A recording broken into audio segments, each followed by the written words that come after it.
ॐ नमो भगवते रुद्राय। अथ प्रदोषस्तोत्रम्।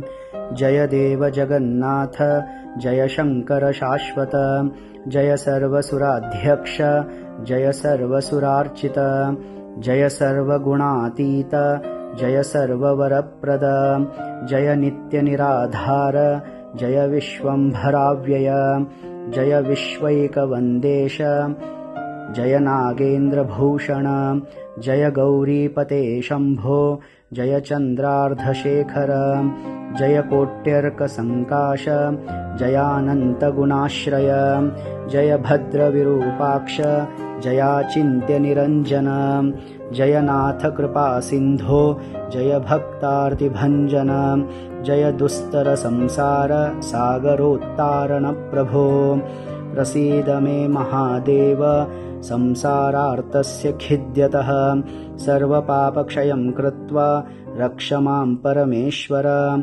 महादारिद्र्यमग्नस्य, महापापहतस्य च, महाशोकनिविष्टस्य, महारोगातुरस्य च, ऋणभारपरीतस्य, दह्यमानस्य कर्मभिः ग्रहे प्रपीड्यमानस्य प्रसीद मम शंकर।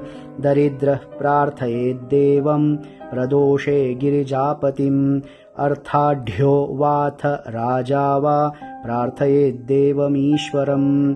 दीर्घमायुः सदारोग्यं, कोशवृद्धिर्बलोन्नतिः, ममास्तु नित्यमानन्दः प्रसादात्तव शंकर।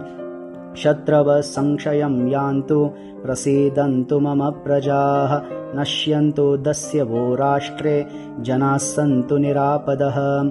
दुर्भिक्षमारिसन्तापाः शमं यान्तु महीतले, सर्वसस्यसमृद्धिश्च भूयात् सुखमया दिशः। एवमाराधयेद्देवं पूजान्ते गिरिजापतिम्, ब्राह्मणान् भोजयेत् पश्चात् दक्षिणाभिश्च पूजयेत्। सर्वपापक्षयकरी सर्वरोगनिवारिणी, शिवपूजा मया ख्याता सर्वाभीष्टफलप्रदा। इति श्री प्रदोषस्तोत्रम् सम्पूर्णम्।